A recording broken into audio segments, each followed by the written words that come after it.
Welcome back to Maldo's Magic Podcast. I'm your host, Jonathan Maldonado, and today we're lifting the veil on a subject that fascinated mystics, masons, and seekers for centuries: the invisible Rosicrucian Order. We've all heard the legends, secret adepts working behind the scenes of history, guiding humanity toward light and wisdom. But who are the Rosicrucians really? How do they connect at all to the Knights Templar with the Church and Christian mysticism and with modern Freemasonry? To help us navigate this labyrinth, I've invited brother and a dear friend, Rene Perez. Rene is a serious student of the Western esotericism with years of experience in initiatic traditions and a deep love for symbolic and mystical Christianity. Tonight we're going to explore what people mean when they say the invisible Rosicrucian Order. Whether there's a real link between Rosicrucians and Templars, how Rosicrucian ideas intersect with the Church, Christian mysticism, and Masonic symbolism. Rene, my brother, welcome to the show. For those who don't know you yet, can you share a little bit about your background and how you first got interested into the Rosicrucian current? And this is Maldo's Magic. Thank you for having me, my brother. No problem. Thanks for being here. So my name is Rene Perez. I do a lot of lectures on esoteric topics on many subjects. And in terms, I've been a Freemason for almost 10 years now. It's crazy to think how time goes. But my first encounter of studying what is, by the way, I'm not a Rosicrucian or anything like that. But I've been kind of interested in the topic because of Max Heindel, Manly P. Hall, Paul Foster Case, and Israel Regardie. Carl, can't pronounce his last name, but he wrote the book called The Cloud Abound the Sanctuary. Okay. Those guys, Elias Ashmore, all those guys who talk about Rosicrucianism. And so I've been kind of deep into the subject for many years. But my first encounter with it, of course, when I just said Max Heindel, but there was one individual that just came back to memory. His name was Stephen Mailer. And a couple of years ago, I watched a documentary called The Pyramid Code. I don't know if you ever heard of this before. Okay. And I think I was like 16 or something like that. And I was like, you know what? There was a guy there named Hakim Awiyan. He was an Egyptian Sufi master. Okay. And I remember watching it and I was just like, man, I really need to meet this guy. He has so much wisdom. And if you watch it, you'll see what I'm talking about.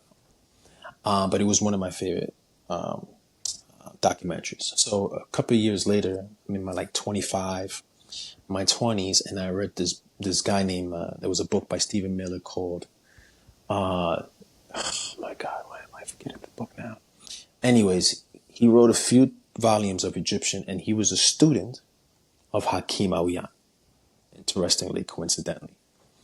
And he was a Rosicrucian as well, supposedly.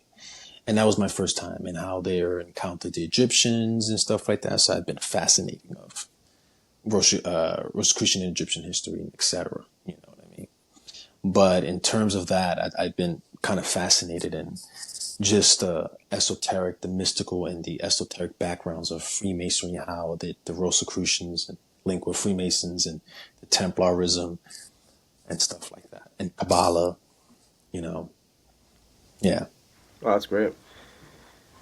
It's just to me. I've always been interested, intrigued by the Rosicrucians. I think I heard like a lecture. I think it was Terence McKenna, and it was they were talking about like Dr. John Dee and Edward Kelly, and they said something about this invisible order of the Rosicrucian, or the Rose Cross. And for me, I was like, wait, what is that? Like, I've heard of masonry before, right? But what is this Rose Cross, Invisible Order? Mhm. And that sparked my interest down a rabbit hole of, looking out for hermetics and searching out like the first manifestos, like started reading the Fama Fraternitatis, Confessio, and then eventually the Chemical Wedding. Mm. And ever since then, I've just been, been hooked on trying to learn more about their mysteries and different meditations and just whatever different historical connections between them and Templars, Christianity, and Mm. even Masonry. Oh, that's interesting. Yeah, you mentioned John Dee. That's one of the guys that he was one of the major influencing and what major kind of characters in Rosicrucianism. Yeah. So Oh, really? yeah, Wow. yeah, yeah, because of his the history of the Golden Dawn and John Dee and the Enochian language and stuff like that. Wow. And of course, the Golden Dawn do believe that they were the true Rosicrucian order. Wow. But if you read Carl, my God, what is his name again? I'm forgetting his name. But the author was Cloud Upon a Sanctuary. He does say there's no such thing as a physical Rosicrucian order. Mm. The Rosicrucian order doesn't exist in the physical; it only exists in the spiritual world. So, and that's why the true and invisible Rosicrucian order Mm. is not in the physical. Okay. Yeah, yeah, Interesting. yeah. And even what's interesting is, remember what I was just saying about the Rosicrucians and the Egyptians and stuff. Hmm. I don't know if you know the original word for Giza was No, it wasn't. rose tau. See, this is the part of spirituality you can't make up because Yeah. something told me today to wear this, and I'm wearing my Tau cross pin Mm-hmm. Mm-hmm. that I got from the Camino.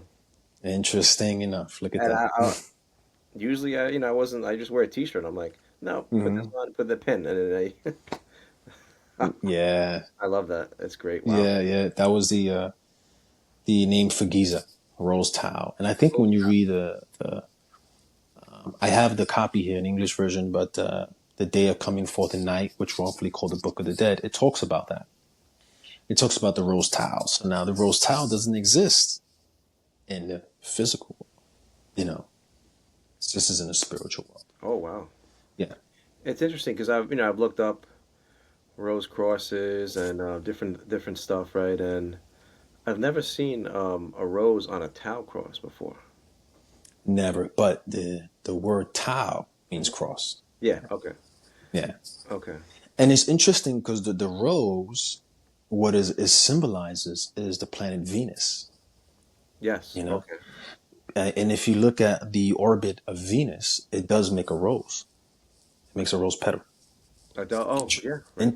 Very interesting, like a 5 point rose. Like the 5 point Okay. star was always a symbol of the Like the 5 point. blazing star. Right? Exactly. It's always been the symbol for the rose. And the rose always represents the inner personality of the individual. Okay. Yeah. And, it's red because it's a rose because it's the blossom, just like in masonry, the rough ashlar, turning the rough ashlar into a smooth ashlar. It's the same thing as the rose. The rose has to be blossom. As the more you water it and you take Hmm. care of it, it Okay. becomes blossomless. It's a Oh, metaphor, okay. I see. So it's always, if you, another thing is like, in the story of Beauty and the Beast, Yep. when the beast falls in love with Bella, it's actually, original story comes from an, an African guy from an African writer. He is actually African. His name is Apuleius. He wrote a book called The Golden Ass, or Okay. the Metamorphosis is called. So the story of Beauty and the Beast derives from Apuleius thousands of years ago. And it is said that if you read it, he's revealing Egyptian initiations and mysteries. And why am I bringing this up? Because the story of Beauty and the Beast, where he had to fall in love, because this is the true image of the alchemical marriage, according to the manifestos. He had to fall in love with his feminine counterpart. Because if he didn't find love, then the rose dies. Mm-hmm. You I see? see. Okay. Wow. You get my drift now, right? Yeah. Wow. Okay. So when he did fall in love, you already know he became human. He fed off his animalistic nature, Wow. Who would right? have known that that's it's such a Yeah. deep symbolic And out. Apuleius is the same story. The only difference is that a sorceress, which they used to call the Sibyl and all these things, Hmm. a prophetess, she turns into a donkey. So the image of the beast is not in the cartoon. It's not really a wolf. It's a donkey. Okay. So she turns into a donkey, and then he became owners and different people, you know. And I'm guessing that was just a story of how to live as an animal in different people's lives and understand. And in order for him to understand the living experiences as being living human amongst humans, and to understand his animalistic, because I think he did something wrong. He was playing with magic, and Hmm. she turned him to a source, to a donkey. He had to eat Hmm. from a garden of roses. Wow. And once he eats the rose, he becomes human. And then the story is that he has to be initiated into the mysteries of Isis, right? Wow. And then when he gets initiated into the system of Isis, he has to wear 12 garments in each stage of initiation. It's beautiful, right? The Wow. 12 garments, you know? Okay. And if you read Luke, Luke says, you cannot go into the heavens unless you're wearing the wedding of your garment, apparently, Hmm. according to the words, right? It's a metaphor. Just like a mason cannot enter a lodge without being properly clothed with his Yeah. apron, right? It's the Yeah. same story. You cannot enter the Amazing heavenly symbol. lodge. You can't enter the heavenly lodge. So you have to wear 12 garments because of the 12 zodiacs, right? You have to remember to go there. Then after he finishes, I mean, it talks, there's a process of the initiation, but forget it. After he finished that, learning about Isis, which Isis means wisdom, the feminine mysteries, Isis, then he had to be initiated into the mysteries of Osiris. He had to learn that. That sounds like Hokma and Bina. Exactly. Yeah. So Apuleius is a good book to read. Right. The golden ass or the metamorphosis. Okay. Great. Mm-hmm. Yeah, thank you for that recommendation. It's interesting. I was recently in Spain, right, as you know, and a lot of people know. But when I was in Galicia, that was like the last region, and to me, Mm-hmm. it's the most magical one that Mm-hmm. connects the Celtic symbolism and the Mm-hmm. Celts. But there was a town called Porto Marin, and there, the above the I, they use the Maltese cross. Mm. So then it made me ask, well, why is that? In their town square, they have a pilgrim. He's pointing the way, like basically heading west because you're going from east to west out there, right? And there's two huge like tree pots of steel Mm. with the Maltese crosses on there. Then if you look in the town square, um, in the east, there's a church. I kid you not. It looks like Solomon's Temple, and this church Mm. was made by the Order of St. John, which is the Order of Malta. Correct. Yeah, which is very Templar in nature, yes. And inside, and I found red crosses inside, and in front in the town square, there's a whole cross made out of like bricks. And I was talking to a Mexican pilgrim I met, and I explained to him. I said, "This is all this symbolic because you see, there's four different parts of these bricks. Like it's huge in a big town square that makes a whole cross to symbolize before you enter into the celestial temple, right? Because that's what Mm. to me that's what it would symbolize. You Hmm. must master the four elements." That is very correct. It's the similar thing is as of picture yourself in the kingdom of Malkut. You have to master the four elements before going in anything up. Yeah. Okay. Exactly. Yes. Yeah. So that was Yeah. to me. That was like wow. The symbolism was coming alive out there. Yeah. It's a very, it's interesting is that my friend went to Sevilla, Spain, Oh, okay. and Andalusia. Yeah. he got me this Oh, cross. Yeah, wow. you can see the Cairo in the middle, but Yeah. some people believe that this is what Rosicrucian comes from, the term because kairos, Mm-hmm. right? Kairo. Oh, Cairo. And Okay. reverse, it's rose quartz. Rose You quartz. get it? Okay. Rose quartz. As Rosicrucian or Christian, Christian Rosenquartz, right? It's kind of the similar because the X on it and the P is a C, it's a CH, Mm-hmm. I, and then RHO. The Cairo. That's how you would pronounce it. Okay.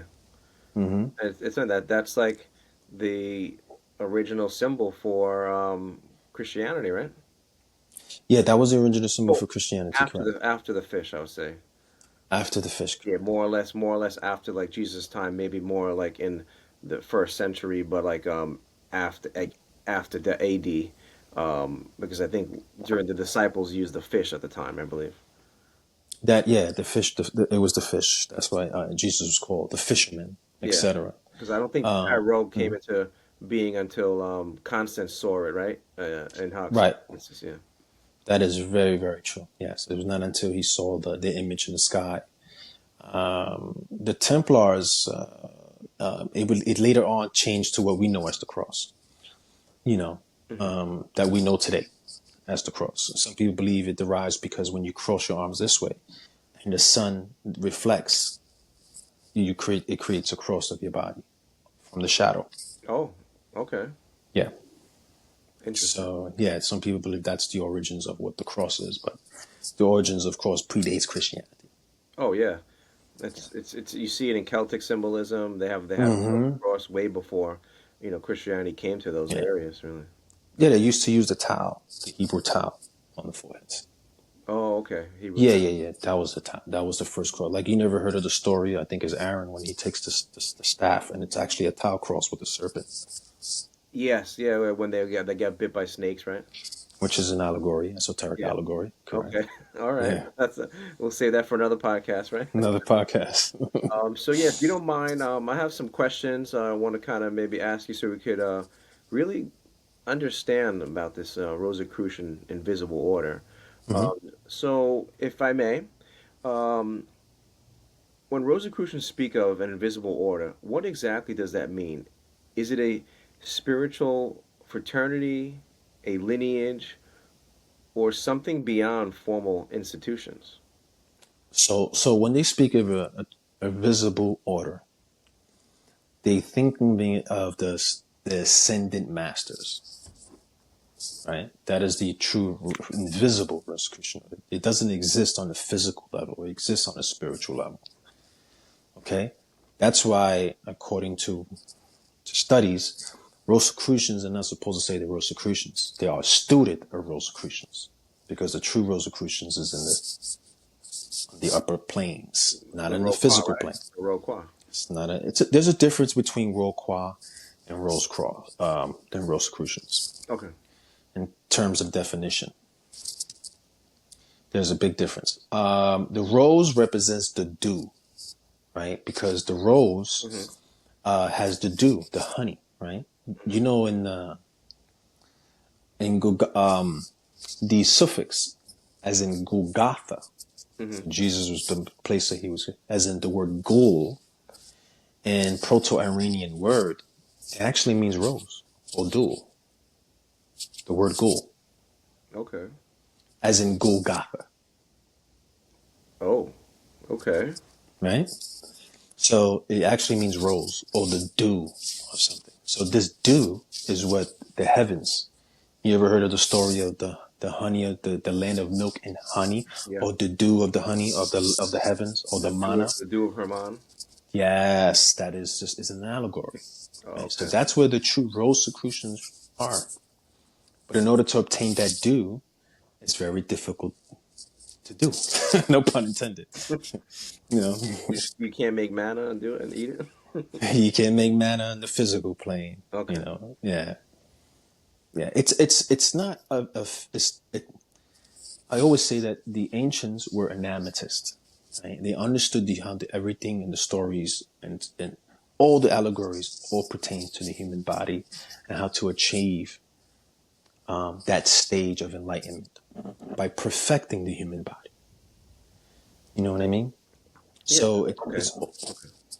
that's what it was all about, and that's some of the Egyptian temples were built based on the human body. You know, they were anamatists. They knew that Solomon's temple was the soul of man's temple. You know, not a physical temple, but it's the spiritual temple here. So it's safe to say, like in Christianity, we hear about Imago Dei, we're created in the image of God, right? Correct. And then, like in Hermeticism, you hear as above, so below, as without, so within. So, in a way, is that why maybe like the ancients, or Atlantis, they used the body because they understood that we were basically a micro of the macro of divinity? Right. In the Bible, you know this as in earth as it is in heaven. Okay, all It's the right, same as above, so below. That's okay, correct. Or as within, without. But that's because they knew that whatever happens above happens below. The micropersophis and micropersophis. hmm, It's the same thing. But it is that the way the image is the heavens is an image of us. And sometimes you call this in Kabbalah the Adam Kedman, if you want okay, to yep. call that, right? So whatever is in the heavens, if the heavens is the image of the of humanity, of humans. So I forgot who says that, but it's one of the, I don't know if it was Paracelsus or Massimo Ficino, Hmm. but the heavens is an imitation of the human body. Because if you think about it, right, you know, you got the 12 zodiac signs, and all the 12 zodiac signs are connected to the human body, and they all pertains to the human body. You know, Aries rules the head, Taurus rules the neck, Gemini rules the two lungs and the two hands, Leo rules the heart. That's what the word lion heart is. Yep. In fact, in the constellation of Leo, there's something called Cor Leone, the core of the lion, the heart. Mm, You okay. know, in The Godfather, he was from Corleone, Oh, Corleone. the heart of the lion. Wow, I never put that two together. Yeah. Okay. And then you have Virgo, which rules the stomach, the bowels, Bethlehem, as you know. Then you have Libra, which rules the two kidneys. See, I'm getting lower now Okay. Yep. because the scientific word for kidneys is reins. But you know, in the Roman times, you know, the chariots with the horses, Mm-hmm. those ropes, those are called reins. They Reigns. have Yeah. to Yep. balance. They balance the kidneys, and the chariot is the human body. Then you have Scorpio, which rules the genital organs, the sexual organs. Then you have Sagittarius, which rules the hip. In Greek, hippaleros means many horses. And then you have Capricorn, which rules the kneecaps. Now I'm getting lower. Oh. Then you Okay. have Aquarius that rules the shins, and then you have Pisces that rules the 2 feet. So now you have the above, so below, Oh. Okay. I like that. right? And then the 7 planets are with the 7 opening images of Oh the wow. human body. So we have 7 openings, 2 ears, 2 eyes, 2 nose, 1 mouth. And each of these correlate to those planets. Oh, that's incredible. Wow. Yeah. Some people believe Saturn rules the ears because he's the Lord of the rings, and that's why we wear earrings. Because if we close our eyes, Saturn is the dark planet, and now we're looking at the dark planet, but now we have to hear our ears. You know, so some believe that he's related to the ears, the hearing, the Lord of the Rings. Oh wow. Mm-hmm. Yeah, it's incredible. It gets so deep. Yeah, you can come through many. There's many. You can go through the rabbit hole in so many things. You know, It's interesting but too. Wow. Yeah, mhm, because you're like because Libra, you said kidneys, right? mhm, And Libra in tarot is justice, correct. and the Hebrew letter is Zayin.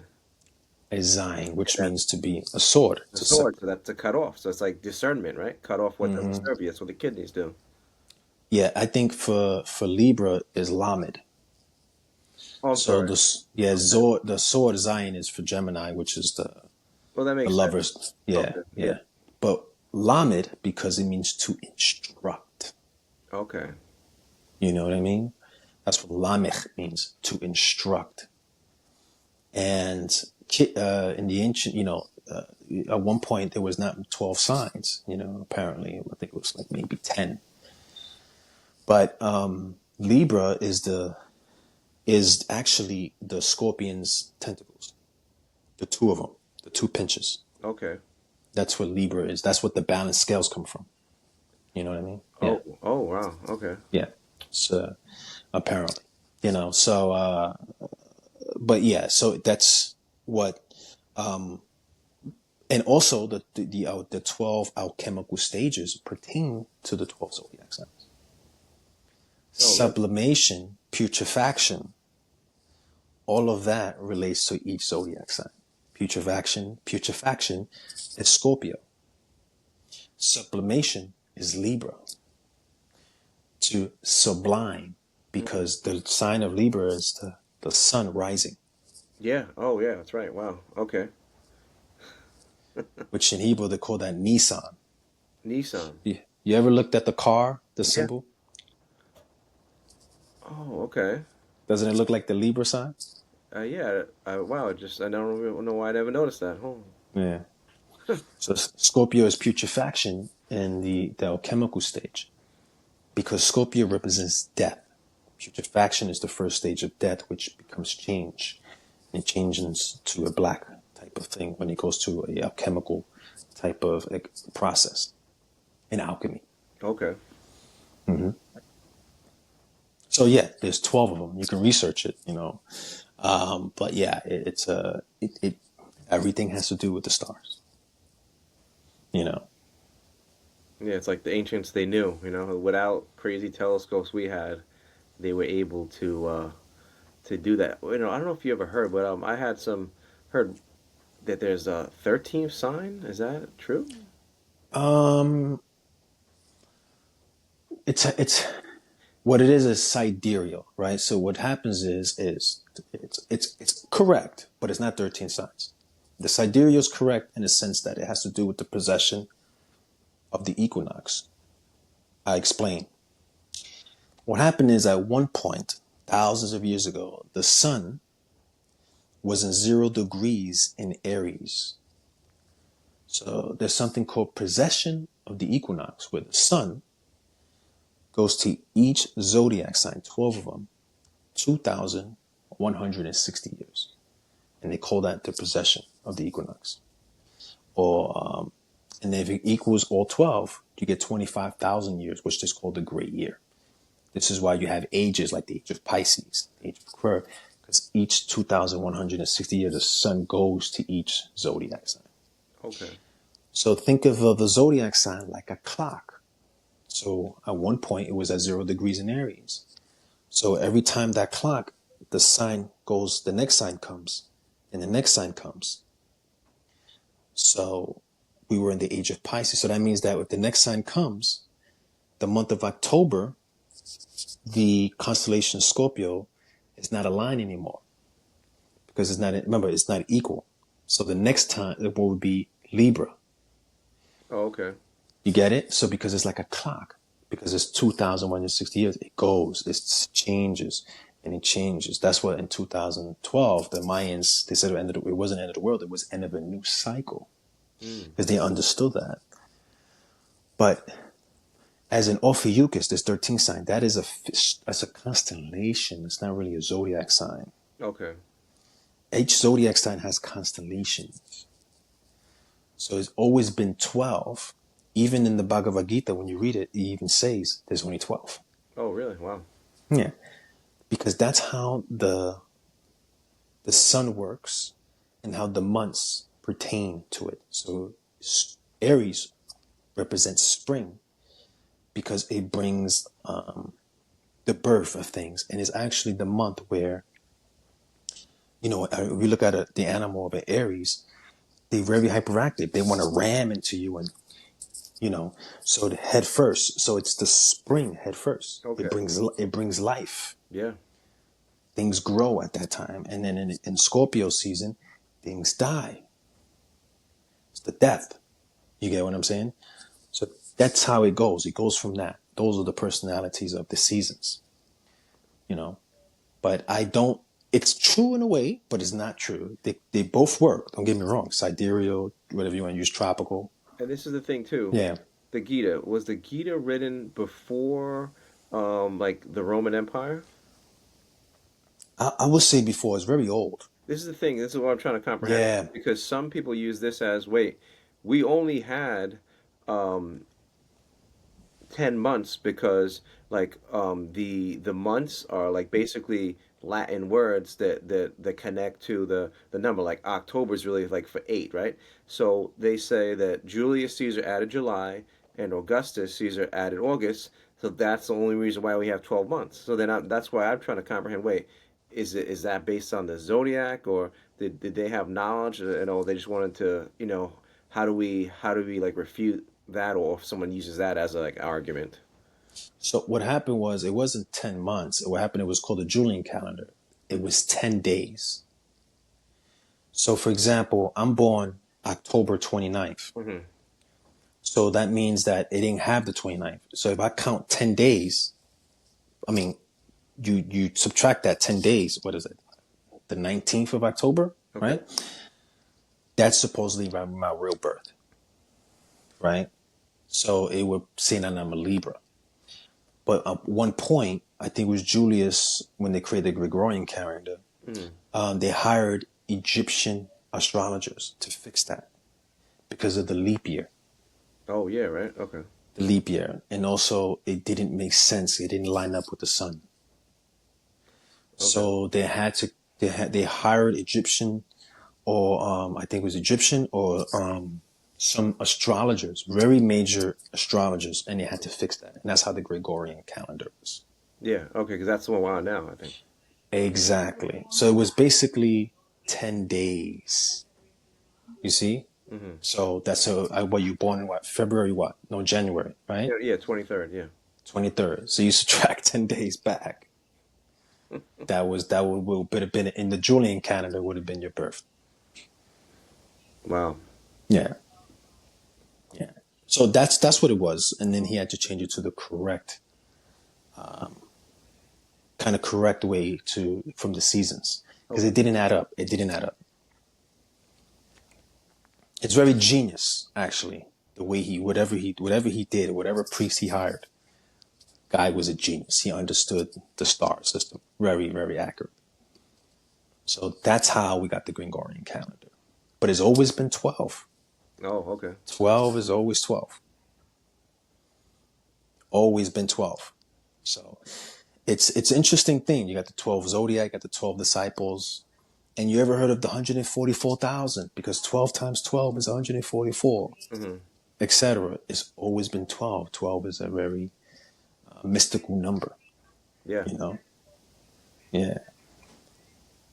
So, to proceed with some questions, so how does the concept of an invisible order differ from the historical Rosicrucian manifestos of the 17th century? Um, you mean the invisible Rosicrucian? Yeah, so because it's one thing, it's like we talk about the invisible order, like they say the true order is Hmm. invisible, but yet there was manifesto, so that means that's like a material manifestation of it in a sense. Okay. So there are speculations that the manifestos, whoever created the manifestos, they weren't real Rosicrucians. In fact, there was nothing called Rosicrucian at the time. Okay. Supposedly, when they first heard these things, supposedly they were Rosicrucians they were doctors, they were chemists, they were alchemists, they were Hmm. astrologers, and when the manifestos first came out, people were looking for these Rosicrucians, Yeah, right. but they actually said, "You don't look for us, we look for you." So, so apparently there was no such thing as called the Rosicrucians. Right? It was just that it was originally called because of Christian Rosencroix. You know what I mean? This is what they saying. All right, I'm Yeah. just saying. Supposedly they weren't called Rosicrucians. Okay, you got but if you read the story of Christian Rosencroix, it's very symbolic. Oh, yeah, yeah. It's invisible. It's not something to take physical, but it's a story about you, about yourself, the journey of him going to Damascus and stuff like that. It's about you, So it's very similar to Hiram Abiff and all these other stories because it's a hero's journey. Okay. That's why he went and started studying in different places and etc. Then he was in a secret vault. This secret vault, it's right here. I That's the see. secret. That's the secret. Or right here. This is where the rose is. This is a secret vault. Right in the heart. It's a good segue because in the Chemical Wedding, that's the third manifesto for those that don't know. Correct. Basically, like Renee was saying, it's it's like a symbolic journey, like and it's really like almost like it's like a dream he's having actually, and Hmm. in the dream he goes to this to through this alchemical process, right? And Hmm. in the book, I don't remember if it's in the beginning or the end, but there's something that alludes to the Templars. In hoc signo vinces, is said. But I don't remember if it's in the beginning of the book or the end. But I know it's in the book. Hmm. It talks about it. And so the next question is really, we hear about the Templars, right? Hmm. Are there any historical or initiatic link between the Rosicrucian current and the Templar tradition? It's a great question. Some people believe that the Templars became the Rosicrucians, right? Because of the symbol of the rose, which to the Templars was the symbol of the divine feminine, Okay. etc. You know what I mean? There are some traditions. They believe that there was a tradition that went to France, Scotland, and changed their names. And this tradition became an alchemical order, which they practiced strictly in alchemy. And they had some connections to Rosicrucians, which they changed. Actually, I forgot the name of their name, but they were something with the Rose Croix, which was a Templar lineage. Oh wow. Okay, and one of their symbols for it was the pelican eating its young. Now we know that in Scottish Rite, that is the symbol, but it's an alchemical symbol. The pelican feeding its young, feeding its was it five birds, three birds, little Some of seven, some have seven, yeah. and like what you see in Scottish, right? And then Hmm. others in Christianity, some seven, but sometimes you see three. It depends on where it's at. It depends when you get it out. So there is a connection apparently to Templarism and Rosicrucians, and they just changed them. They changed their names to the Rosicrucians. Some people believe that it's the story of Jacques de Molay, who was that's the story of Jacques de Molay. There are some links of Francis Bacon being connected to Rosicrucians, right? And supposedly he was a Templar. With the tradition, because there's something called the Militia Crucifia Evangelica, which was a Templar tradition that later on was connected to a Rosicrucian tradition. Interesting enough, Francis Bacon was supposedly the bastard son of Queen Elizabeth. And Queen Elizabeth was associated with who? John D. John Dee. And if you look at some images of her in the ball, they call it the ball, when they dance and stuff. Yeah. I have one of these images in the original paintings and drawings, and the top of it says Rose Cross on top of the image. It's an old image. And in one of her paintings, you can research this, she's actually wearing a medallion of the pelican feeding its young.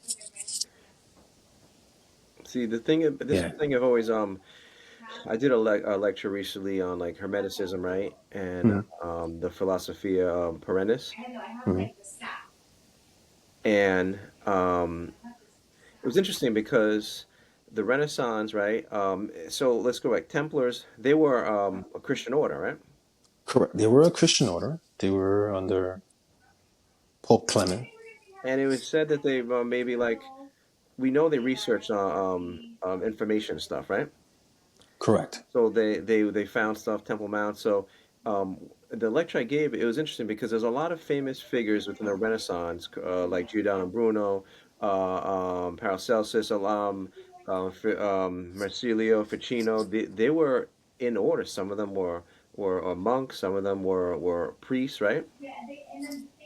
Correct. Um, That is correct. Yeah. so it's to me, it's like it's safe to say like, and when I was on the pilgrimage, I saw different symbols that looked like they look pretty esoteric, like the pelican feeding its young.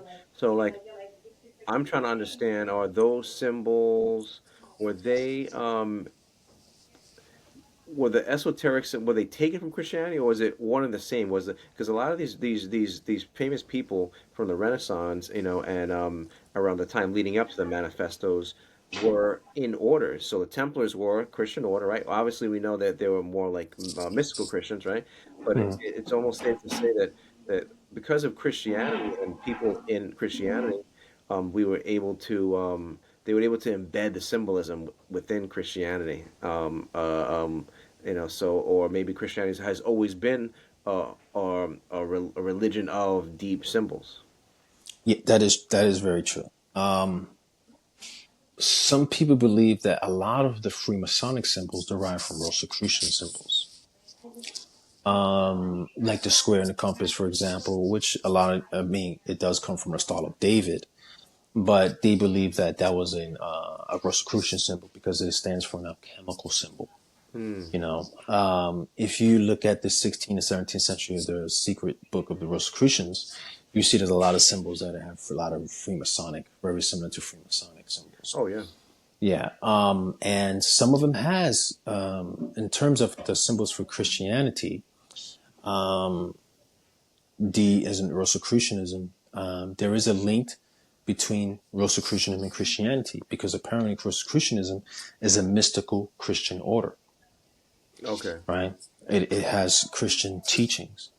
What most people don't know is that there's an inner tradition in Christianity. Okay, the Muslim tradition, right? There is an esoteric part of Muslim tradition. They actually admit that there's an inner tradition. Yeah. Buddhism, there's an inner tradition. Christianity is the only religion that doesn't admit that it's an inner tradition, but there is. Okay, Okay. there is. And Eastern Orthodox traditions, they have a similarity more. They are considered a little bit more esoteric than Western Christianity. You know, because you can be married and have a kid and be a priest, as in the Western tradition. You can't. They don't do that. So in the Eastern tradition, they believe in order to become one with God, just like that rose to be blossom, you have to. There are three stages: catharsis, theoria, and theosis, in order to achieve apokatastasis or apokatatheosis. Hmm. So theosis, what those three represent is purification, illumination, and divination. So purification, purifying the body, the temple, which comes with illumination. Yep. And then illumination becomes being union with God, which has always been the traditions of the Rosicrucians, as in the alchemical union or the alchemical wedding. Oh, okay. You see? Yeah. Because it's a story between the soul and the spirit becoming one. You know, and some Eastern Orthodox tradition, they actually accept that there's an inner esoteric tradition. And they are more esoteric or mystical in a More sense. mystical, right? Yeah. And Eastern Orthodox. So is it I don't know say it's safe to say, but is it like I've always thought that too. Like I tell, people when having conversations that because a lot of times people say, "Oh, Christianity, the church is so they're not open-minded or whatever, a lot of stuff." Mm, But I'm like, "Well, which church are you talking about?" Because there's the exoteric church and there's the esoteric church. right. And there's esoteric Christianity, and if during the Renaissance, if a lot of these key figures were Dominican monks or Benedictine monks, I heard were were very progressive with copying and translating like Middle Eastern texts, right? Um, Yeah. and from what I believe is that That's how it got to the New World, because they were the ones that could read and write and they had access to all the books. So I believe that they brought all those esoteric texts to the New Mm. World, right? And even in during the Renaissance time, they were Cosimo de Medici told them to translate the Corpus Hermeticum. Like he told them, stop translating Plato and work on this. So Yeah. it's almost in a way where, as much as we think the church has been very rigid, I think we have to like distinguish from what are you talking about? Is he talking about, because a lot, I believe that a lot of the orders have some parts of them that are into esoteric stuff or more or the occult, like translating it and diving deep into it. So maybe the inner teachings of Christianity is found in those groups, or maybe it's found within Rosicrucianism. Correct. A lot of people don't know this, that the Islam tradition derives from an esoteric tradition that they got it from, called the Hanif people. Okay. Yeah, you can research them. They call the Hanif. They actually mention them in the Quran. Chinese people. Okay. And there's an esoteric tradition in the Islam called the Sufis. Yeah. Right? The Sufis are very mystical and esoteric. You know, in Christianity they have that. So it's. I always say, when I was younger, I used to bash a lot of Christians because I didn't know better. I was an atheist at one point. Yeah. And because of the things that I've read about them in history. Until later on, I did my homework. I had to research it, and I Yeah. realized that there's nothing wrong with Christianity. It's just like there's nothing wrong with Freemasonry. It's the people who are in Freemasonry that gives it a bad name, or in Christianity that makes it a bad name. You get what I'm saying? It's just like in martial arts, right? I practiced martial arts all my life.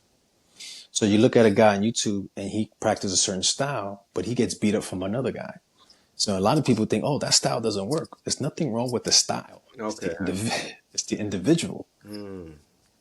that gives it a bad name. Okay, I see. And that's what I say. There's nothing wrong with Christianity. It's an ancient, it derives from an ancient system. Yeah. It's the people that came in later and misunderstood the tradition that was supposed to be taught before. And that's what gave kind of a little bit of this whole bad name, and the history of it, of course, that derives from these people. Yeah. And that's what the Templar, it calls, sometimes people believe that that's what caused the demise of the Templars. The Templars understood, and they had the church by the hand because they understood that tradition. And it just caused that demise of them. So if you look at the Divine Comedy Mm-hmm. of Dante Alighieri, Yep. he was initiated of a Templar tradition, That's right. Okay. and it was called Feliz de Namor. And if you look at the story of Divine Comedy, it's about a woman named Beatrice. He's talking about his divine feminine again. And then if you look at the Divine Comedy, it has the 12 Psalms. Yeah. Right. So it's talking about the ascending and the descending of the soul.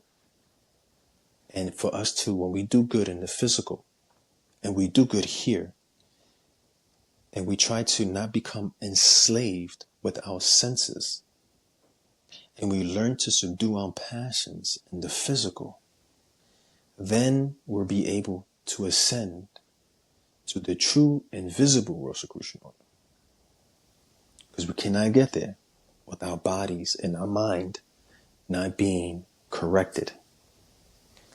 And we are not living to the principles and laws on earth first. And learning to subdue our animalistic natures. And some people believe that is the secret of the Sphinx. That's why the Sphinx is half animal on the bottom and human on top. Yeah. Because it's the war between, it's the mind, the human, and his animalistic nature. But unless we try to subdue our passions, our animalistic nature, we'll be able to obtain and go to that true Rosicrucian order. But it's a very difficult thing to do. But we have to learn how to fight against the battles of our senses and the elements, you know, the feeling, the pain, and the Fool card, he represents that because he's a fool, because he's sacrificing the spiritual world to come into the physical. Why do I want to sacrifice the spiritual, That's true. go into the physical, and he's not looking, he's up, and he's just with the dog trying to say, "Oh, bro, watch your step," and he just falls because he represents air. He's the spirit, and he falls, and now he has to deal with hearing, seeing, sense, taste, smell, all the senses that he has to try to, because to be honest with you, humans don't understand this. And they watch superhero movies and they watch all these magical powers and want to be this. But it's actually a power to feel. It's a power because you feel it. It's a power to sense. It's a power to see. It's a power. Because now we're in the physical to, my bad, I'm fixing the light here. I was like, whoa. Yeah. So it's a power to hear. These senses are our power. And sometimes, like Spider-Man said, great power comes with great responsibilities. But it's hard, it's difficult to control those powers. Because when we eat something, we taste it, it tastes so good. We have to now fight our urges not to eat too much of it, because else we become enslaved of our senses. Oh, yeah, right? Yeah. It's interesting because in the tarot, right, you mentioned the Fool. Mm-hmm. And if we remember, that what is the Fool holding in his left hand, I believe, right? There's a rose, a white rose, correct. And then if we go to the next card, where is he at? He's in a rose garden. Yeah, he's the builder. He's the magician. The magician, yeah. Yeah. So it's almost like you said, Nick. You can't be a magician without the five senses. 100%. Why do you think it's on the table? All the elements, all his senses are there. Yep. He is the builder. Now it takes a while to build this house, learn how to control this house. Remember, his Hebrew letter Bet has to do with house. Yeah, that makes sense. It's a difficult thing to take care of this house. Now we have to take care of this house, our body. Yeah. I've seen people take care of their cars, change the oils and wash it. But they forget one car they have to use 24/7 they were born with, and that's this engine. And they forget it. Yeah. And they neglect it. And what I mean by purifying the body, not through food, but also here, purifying what we see, what we listen to, fasting, like what you did, my brother. You did a beautiful thing. You fasted from the real world. You gave yourself a month to a spiritual journey. No social media, not all the McDonald's, not in the real fast world. But you did something not many people would love to do, which you enjoyed on the spiritual journey to perfect to bring yourself into a fasting period through all your senses. Yeah. And some people need to do that once in a blue. Oh yeah. And that's what I mean by fasting and purifying. Because automatically sometimes we think, oh, fasting is food. It's food, right? But in this day and age, it's not. We have a lot of other luxuries that we're afforded within the society now, which is social media, right? Fast food, like you said. A lot of things that they never had back in the day. So fasting food was a big deal because the next meal was hard to find some places, right? Sometimes. Yeah, it's very difficult. I mean, listen, even for me, it's difficult. I mean, we have no choice. We live in a world now that you have to go here in order to survive. You have to eat this in order to survive. But that's just what the world is now. But once in a blue, what I mean is once in a blue, it's always good to do that. Yeah. Oh yeah. You know what I mean? To purify your mind and get away from that a little bit. Step away from the fast word. Because when we live in this physical, or when I was a kid, my father used to always say, when you get older, I need you to get a job, retire, have kids, that's it. But he forgets about enjoy life, go to vacation, do this, because people are living to work, but not working to live. Are Hello? you- My bad, my brother. I got a call, and I'm going to put mine, it's not to disturb. My bad.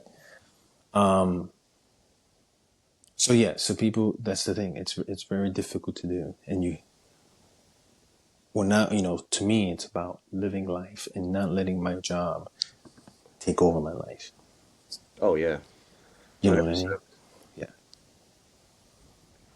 So, next question I had here was, so what symbols or philosophies might both traditions share, such as the Grail, the Temple, or the quest for inner illumination? What symbols? Yeah, so like meaning like on the topic of like Rosicrucians and Templar. So like, do you think there's any symbols that they like both traditions share, like such as the Grail or like the Temple or like quest for like illumination stuff? Hmm. Well, they all share the cross. The Rosicrucian shares the cross. The Templar shares the cross. Christianity shares the cross. The Templars hold the Grail. The Grail is red. The Rosicrucian rose is red, which has to do with the Grail. It's the same thing.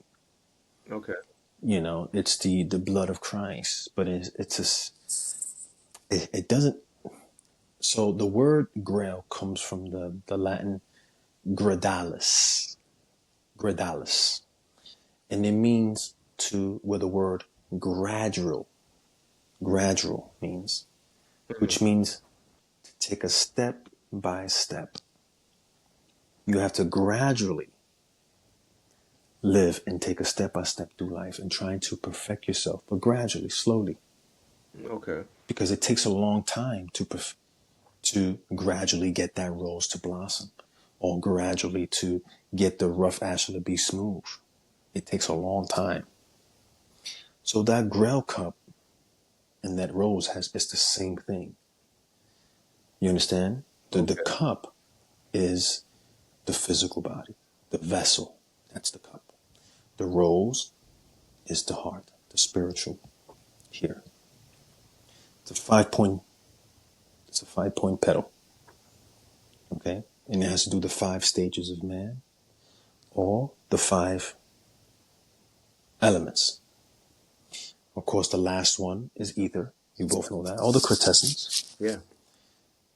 The 5 stages has to do with of man is mineral, vegetable, animal, human, and the true adept, or to become more than man, which is difficult to do. Oh yeah. And if out of all the 5 senses, 2 are the most dangerous, according to the Pythagoreans, Hmm. and that's taste Yep. and feel. Because all of that has to do right here in the lower region. Yeah. Taste and feels all in the lower region. So those symbols, Grail Cup, Rose, and the cross, they all has to do with the tradition of Rosicrucian. They all share the same thing. And they all trying to achieve the same thing. Oh, To, okay. to create theosis, the union with God or with yourself, which is very difficult to do. Yeah.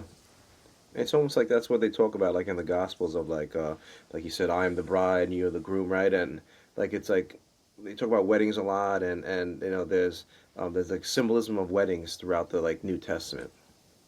Yeah, the alchemical wedding is yourself. The story of Cupid and Psyche Hmm. is the story of soul and the spirit. You know, Cupid's name, his real name is Eros. Oh, that's a type of love in Greek, right? Exactly. And it's an anagram for the word rose. You can spell the word rose with Eros. Oh, okay. Wow. You know, it's an anagram, but there's a reason for that, right? Because Eros is Erose. Mm-hmm. That's where you get the word for rose, Rose. Yeah. You see, Wow. Eros. Beetle. So it's an anagram for rose. So it's the story of Cupid and Psyche, which is the story of the union, the soul and the spirit. The soul is feminine, the spirit is masculine. Okay, that makes sense. That's the alchemical wedding. But it starts from within, internally. Trying to perfect this temple first. And you know, it's like in the Egyptians, the mysteries, it talks about Ma'at, Yep. right? Ma, I love this because the heart cannot be heavier than the feather. And you know how light a feather is? I mean, to carry so much burden in the heart to be heavier, it's a difficult thing. It has to be a balance.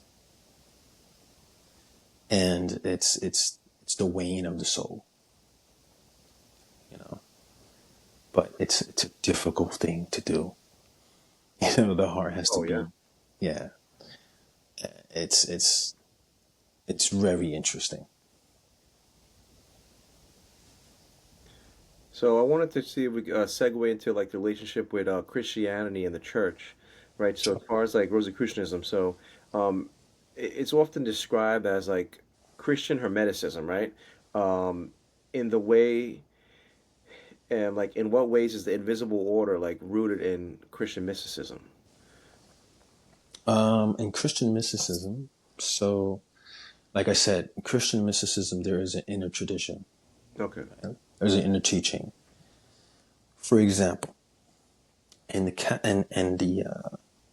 Kabbalistic teachings, right, in the Jewish system, there's something called Paradis. You ever heard of this before? Mm-hmm. Paradis is Prashat, Remets, Okay. Yeah, I see. Dirash, and Sod. You get the word paradise from that word. That's what Paradis means. Oh, okay. See? Because paradise has to do with Paradis, and it means Parash is the literal sense of the Bible. Okay. Remets is the translation or the allegorical stuff of the Bible. Dirash is the learning the allegories, the translation of the allegories of the literal sense, not taking it literal, but learning the allegorical aspects. And Sod is the secret tradition to these allegories. Okay. Sod means secret. Okay, that's you know in the Sephirot, Sod means the secret of God. Oh, wow. Okay, and what does Yesod pertains to in the human body? The genital organs. Yeah, it's a foundation. Yeah. That's the foundation, the secret of God. Okay, now it's the same thing in the esoteric aspect in the inner tradition of Christianity. Learning those four principles of Paradis, literal, learning the translations, and learning the allegorical symbols of them, and learning the secret traditions of it. And only some of them understand that, not all of them. Okay. They're not to take them literal. So that tradition in the church has been lost for some people, not all, because a lot of them has been not really delving deep into the more of the inner teachings of what Christianity means. In fact, the term Christianity didn't exist. It used to be called the way. That's what it was called. It used to be called the way because it was a path. You know what I mean? And to me, two teams of Christianity has to do with gnosis. It's the Gnosticism. And the Gnostics believe that only to the human body and to the physical, perfecting yourself here is only, and learning through wisdom, to learn through life, to understand wisdom in life is where you can achieve true gnosis. And I believe that very much. Yeah. There. I believe that very much. So yeah, there in the esoteric Christianity, there's an inner tradition. But you just have the eyes to see. You just have to have the ears and eyes to see. Like Jesus said, people have eyes, but they're not seeing. They have ears, but they're not hearing. You know? And there's a secret tradition. Yeah, no, it's like I think people just get caught up on the external, right? The Mm-hmm. literal, and like, oh well, the church has done this bad. So like they kind of misunderstand like there's different like levels to it, and Mm-hmm. like they're only like describing like the surface like byproduct of like the whole it's like there it's like a small little part of like a huge big initiatic system that it's a lot of times people just don't understand it, and but it's like protecting the deeper esotericness of it, but it's not meant for it to just be given away freely. Right. And the esoteric aspect has its place. Yeah. To be honest with you, it does. Oh yeah. And it's okay if it's okay. It has its place. But I used to really bash a lot of the Christians when I was younger. But I knew a lot of people who went to jail and they came back preaching and stuff. And these were crazy people. But I learned, just like in martial arts, some people need a hobby, something to better themselves. And maybe they need that to better themselves. And I don't bash it no more. I don't do that no more. And because they need it. And it makes them feel good. And as long as this person is a great person, he's not hurting nobody, I don't care. As long as he doesn't try to preach it and try to tell me to convert or anything. But I learned that what's unnecessary for you may be necessary for someone else. Yeah. I had to learn that, and I really praise people who practice any spirituality. But as long as it betters themselves and makes you feel good, that's what counts. You know. So what role do figures like Christ, Mary Magdalene, John the Beloved, or even Saint James play in Rosicrucian thought? Repeat that again, my brother. You got cut off. Okay, no problem.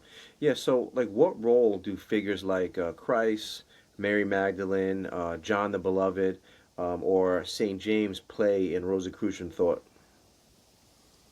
Um. Well, in esoteric and Rosicrucians, they call them Christ consciousness, right? The Templars were considered the Johannites. Rosicrucians worship John. And Mary Magdalene is being that divine aspect of Christ, okay? Or that divine feminine, Yeah. which in the Gnostic tradition, they call it the Sophia, the companion of Christ. Now, the difference is they, in the Rosicrucian tradition, they only praise the Christ consciousness more than anything. They don't talk about anything else afterwards, as in the other stuff. The 12 disciples, of course, is the 12 zodiac signs. James, the Bible, all these guys are all the 12 zodiac signs. Okay? And as in John the Baptist, some people believe that to the Templars, John was the true Messiah. That's why in the Templars, they were considered Johannites. In the esoteric tradition, as in the Grail and the Templars, Rosicrucianism, they believe that John is Aquarius. Because John, in the Templar tradition, they were called Johannites, he's the one that baptized Jesus. Water bearer. He's the water bearer. He teaches Jesus the mysteries after he baptizes him. He teaches him the mysteries of the baptism. And it's the purification of water. But he's not holding only a water cup. He's holding the Grail. So in the age of Aquarius, this is the age of the Grail. the Grail cup, where he pours the water of consciousness among humanity and anoints them. And the reason they call him John, because Aquarius starts from January to February, or January. Okay? February in Latin means to purify. Comes from the Latin febru. And he is the purified one. In the age of Aquarius, the motto of Aquarius is I know. It's the gnosis. Yep. So it's the age of Aquarius, which is the age of enlightenment. In the Rosicrucian tradition, they pertain that this guy, John, is the age of Aquarius. As in the same aspect as the Templars, he holds the Grail. It's the Grail cup becomes found now because of this age of Aquarius. You know, so that's the tradition. Wow. That's the tradition. And interesting enough, that decapitation of John, that's how he died, was that it was a lost tradition that was lost. You get it? Because John was, yeah. And Saturn rules Aquarius. He rules the Golden Age. Always has. You can read every philosopher. You can read every poet. You can read Pythagoras. You can read Amplicus, Marcelo Ficino, Ovid. They're all going to say Saturn rules the Golden Age. What about Uranus? Is that more modern? Uranus also rules the Golden Age because Uranus and Saturn are the two planets that rule Aquarius. Okay. Okay? Saturn brings chaos while Uranus brings control. It is Uranus is the Christ consciousness. He is that. He's the spirit. He's the high octave of Mercury. Yeah, right? Oh, wow. Yeah. And he's the one that looks like an eagle spreading his wings. If you look at the glyph of Aquarius. Okay? And interesting enough, it's exalted in Scorpio, the eagle, Aquarius. But he represents that. He represents this consciousness. So both of those planets that rule the Golden Age, they will rule again. And that is John, and that is Christ. Because Saturn is the one that brings discipline and he brings order. But he's not malefic. He's going to teach you something. So Saturn comes from Sat-urn. He's holding an urn. And alchemical ashes that he will spread amongst humanity. Oh, okay. Okay? So that's what he is. So, but yeah, to answer your question? Yeah. Yeah. Thank you. Mm-hmm.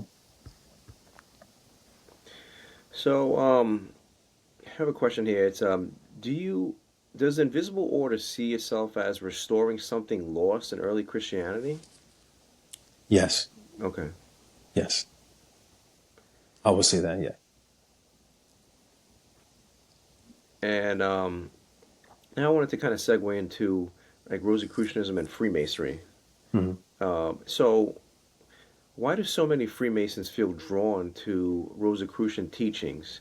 What resonates across both traditions? I think what it is that when they come into Freemasonry, they get stuck. And they're looking for another path to complete what they were looking for. Especially when you go into the Scottish Rite, you look at the Rose Croix degree, etc., etc. Yeah. Some people believe that Elias Ashmore was a Rosicrucian and he had connections with the Freemasons, etc. That's another thing you can read. But I think it's because they're lacking something. And they think that joining Rosicrucianism, whatever, is something they're going to find. Now, what Rosicrucian Order they're going to look for, I have no idea. I mean, if they go to the Scottish Rite, you have Rose Croix, right? But you can study it. You can read books. There's a lot of books there that's available. Yeah. You know, you don't have to join anything. You can just read it. You know what I mean? Some people want the magical aspects. right? So they join Golden Dawn, they join all these other stuff. But I think it's because they're lacking something in that Freemasonry is not satisfying that hunger of knowledge. So they look elsewhere. And I don't blame them, to be honest with you. Hmm. Yeah, I don't blame them. Yeah, some say like even the early Masons, they say back in like the 1700s were also like around the same time they were looking for other stuff. So that's why a lot of these other side degrees and other orders Mm-hmm. and based on like magic and whatever were popping up because they weren't getting what they were, I guess, seeking, or the curiosity that they had at the Mm-hmm. time maybe wasn't enough. Is it the fact that maybe people aren't really satisfied with something? They always want more. Is that like a human thing? We always just want more. I do. I mean, that's what I started reading and doing all my research, Yeah, I mean, I guess you the same way, so, yeah. but yeah, I think that's what it is. They're starving for something, you know, and they're looking elsewhere. So they start joining these things. But I always say there's books out there that's available that you can read. But I always tell people take everything with a grain of salt. Oh yeah. Don't read everything you read. Take it, learn. Take what you need, learn from that, and but don't believe everything you read. All right.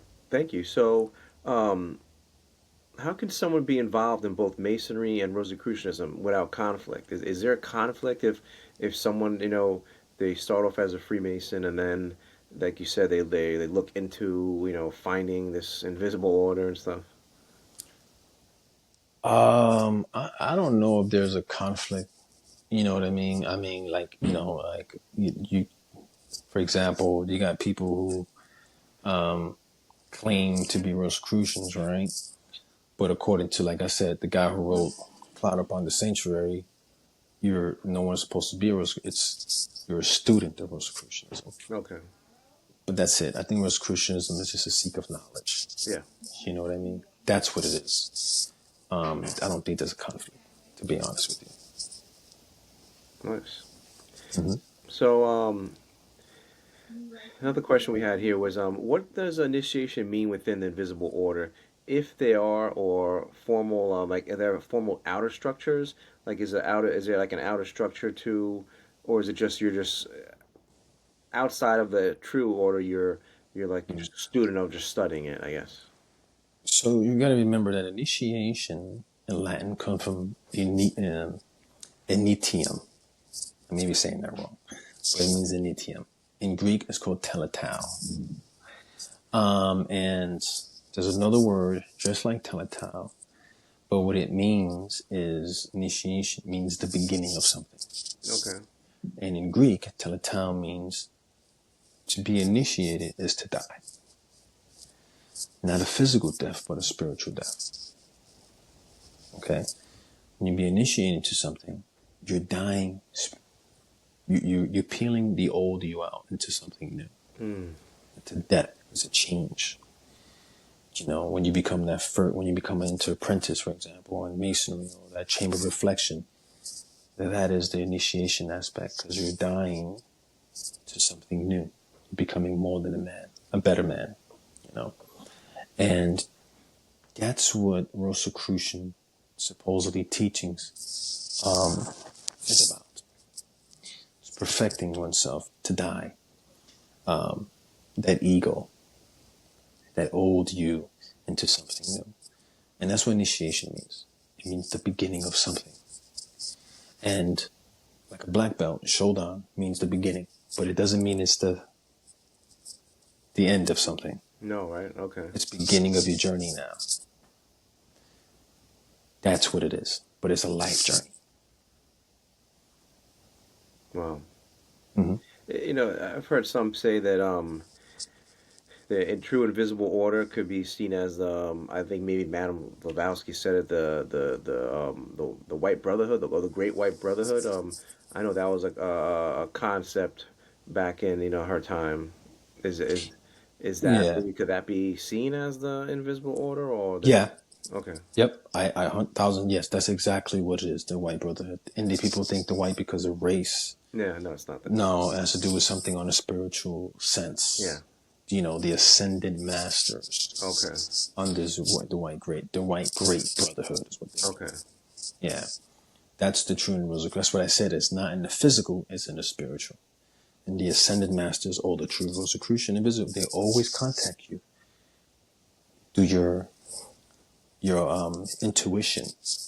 You Okay. know, everyone has a master, or this guardian angel, whatever you want to call it. You know, the ascended masters is always trying to communicate. I mean, you got Paul Foster Case of Master R, for example, right?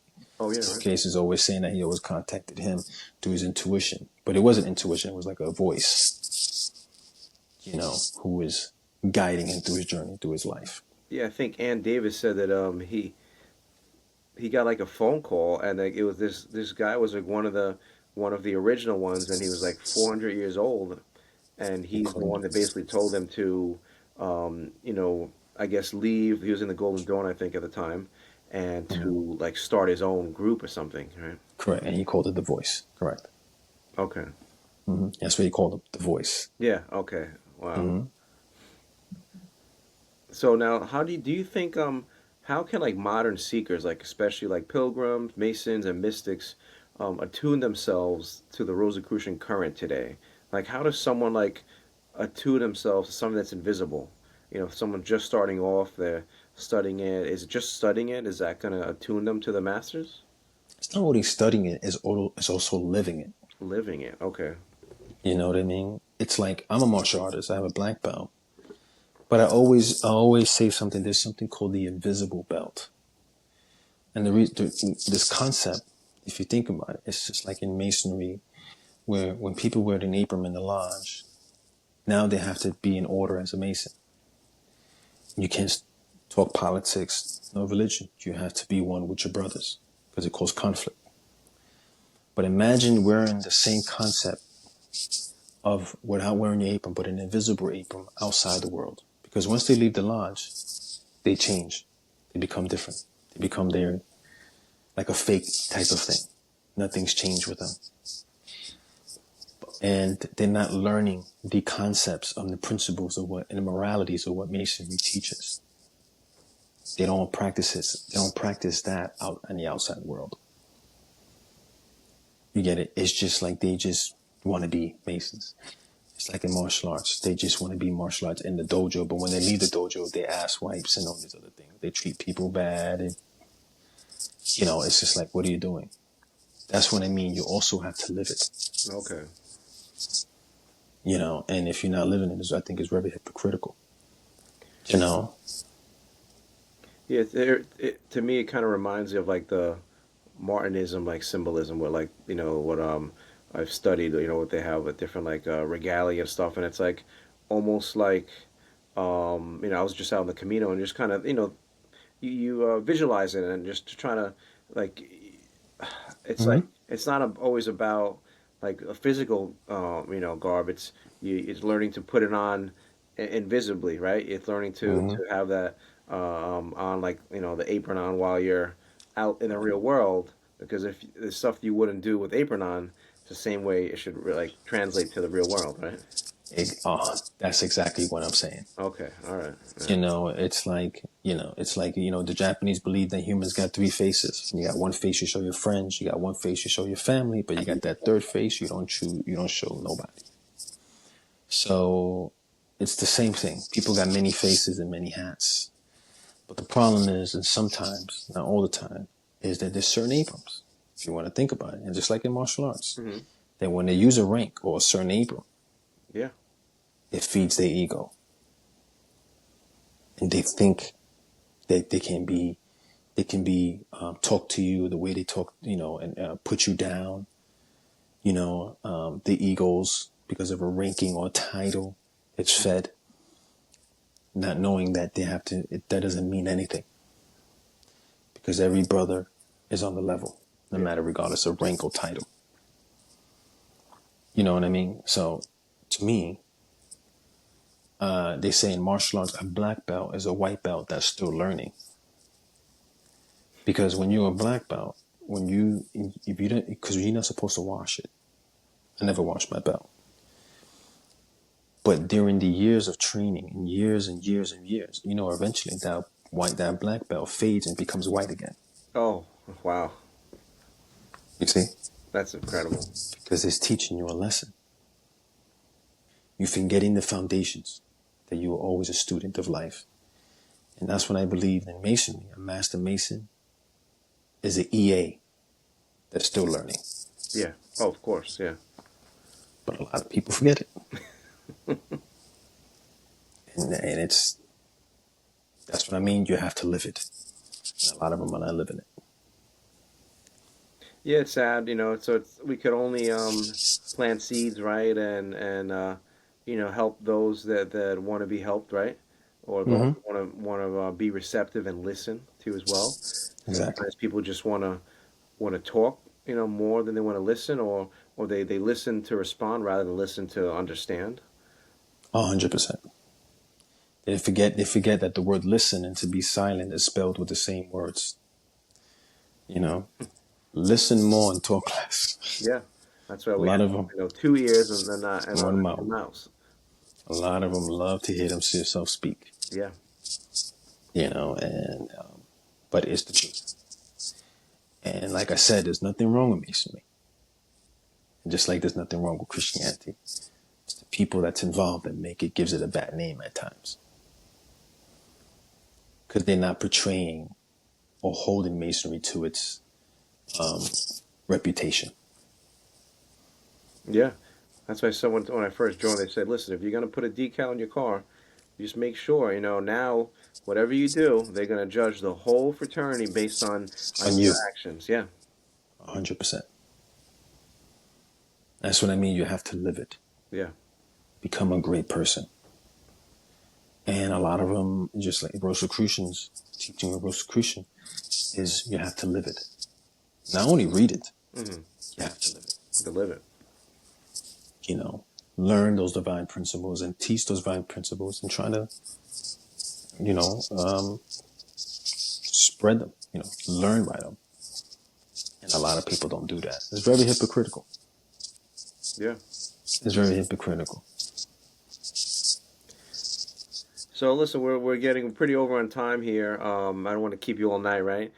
So do you have like any closing remarks on the topic or anything you want to share with people and the viewers or the audience or they'll be watching it in the future? The floor is yours. Nothing really. I'm going to be doing talks. February 2nd, I'm going to be going to PA called Mechanicsburg to do a lecture. Only open to Masons. Okay. The new lodge, the first Puerto Rican lodge in New York and probably in the U.S. We just got our charter, and we're doing very well as a lodge. We just conferred the first degree. We just got the first brothers in as a lodge. We got a second degree coming up. So I think it's December 13th is the second degree. So any brothers are welcome to come and attend. Oh, great. Yeah. So But thank you, my brother, for having me on. Rene, thank you for coming around. It's always a pleasure Yeah, to have of course. conversations with you. We Mhm. get to dive deep and just help people to understand these topics more, and just be receptive, open-minded. And I think the biggest takeaway was not only researching and learning it, but we have to live it. We have to live it Yeah. 1,000%. 1,000%. Wear the invisible eagle Oh yeah. every day. Yep. 100%. All right. Thank you, my brother. Thank you, my brother.